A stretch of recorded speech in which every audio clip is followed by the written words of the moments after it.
beliefs are what make the difference between a lifetime of joyous contribution and one of misery and devastation. Beliefs are what separate a Mother Teresa from a Charles Manson. Beliefs are what cause some individuals to become heroes, while others lead lives of quiet desperation. See, the power of beliefs is virtually unlimited. Our beliefs can literally create or destroy. Beliefs are not merely matters of emotion or action. They can literally change our bodies in a matter of moments. I recently had the privilege of interviewing Yale professor and best-selling author Dr. Bernie Siegel. As we began to speak about the power of belief, Bernie shared with me some of the research he'd done on people with multiple personality disorders. Incredibly, the potency of these people's beliefs, the belief that they had become a different person, resulted in an unquestioned command to their nervous system that made measurable changes in their biochemistry. Their bodies would literally transform before the researchers' eyes in a moment's notice. Patients' eye color actually changed as their personalities changed, literally from brown to blue. Physical markings on their bodies disappeared and reappeared. Even diseases such as diabetes or high blood pressure would come and go depending on the person's belief as to which personality they were truly manifesting. So what exactly is a belief? This thing that's so powerful. Basically, it's simply a feeling of certainty about what something means. It's a feeling that's supported by what we call references, by life experiences that hold that belief up. Think of an idea as a tabletop with no legs. There's nothing to support it. It's not solid. It becomes a belief the day you put legs underneath that tabletop. Now it's supported. Now it's solid. Now you feel certain.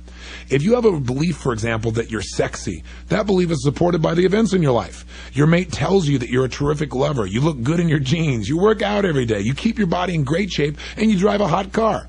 You can develop a belief about anything as long as you find enough, quote, legs, in other words, enough references to support it.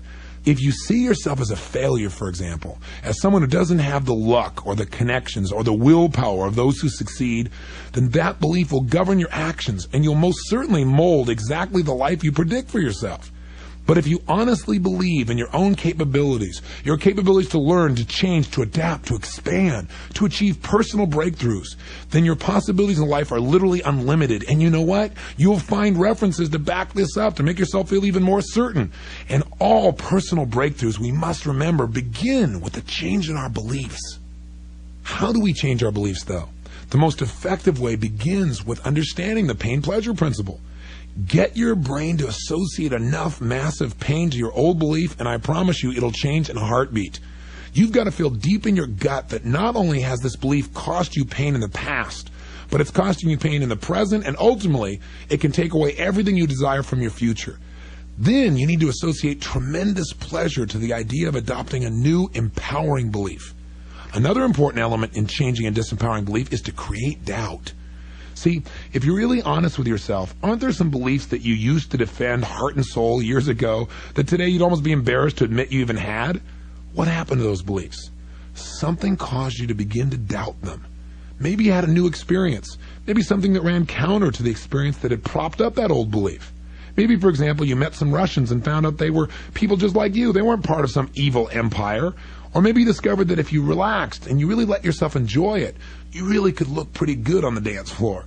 In any case, something happened that planted a seed of doubt in your old limiting belief. Your mind began to re-examine or question your belief.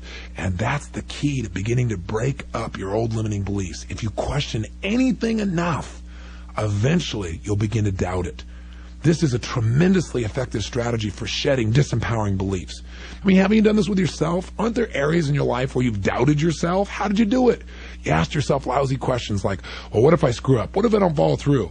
What if I forget what I'm supposed to do? And as you ask these questions, you begin to doubt yourself. Why not use this force for good and use it to destroy the limiting beliefs in your life? And as you question an old belief, begin to build up evidence to support your new beliefs, one that'll empower you. Give it legs. If you build up a belief enough, it'll become something even stronger. It becomes a conviction. A conviction now is a belief that is reinforced by even more powerful references.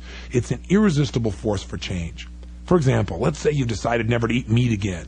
To strengthen your resolve, talk to people who've chosen a vegetarian or vegan lifestyle. What reasons prompted them to change their diet? And what have been the consequences on their health and other areas of their life? What benefits have they received? In addition, begin to study the physiological impact that animal protein has upon our bodies.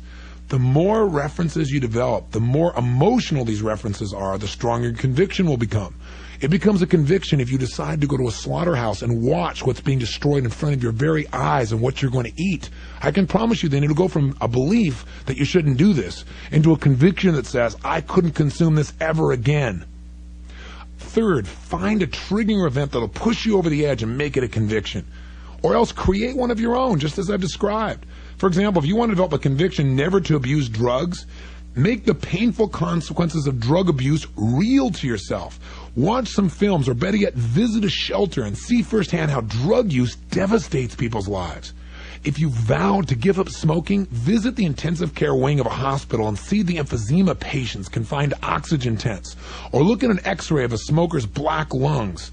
These kinds of experiences have the power to push you over the edge and establish true conviction. Finally, take action. Each action you take strengthens your commitment and raises the level of your emotional intensity and conviction.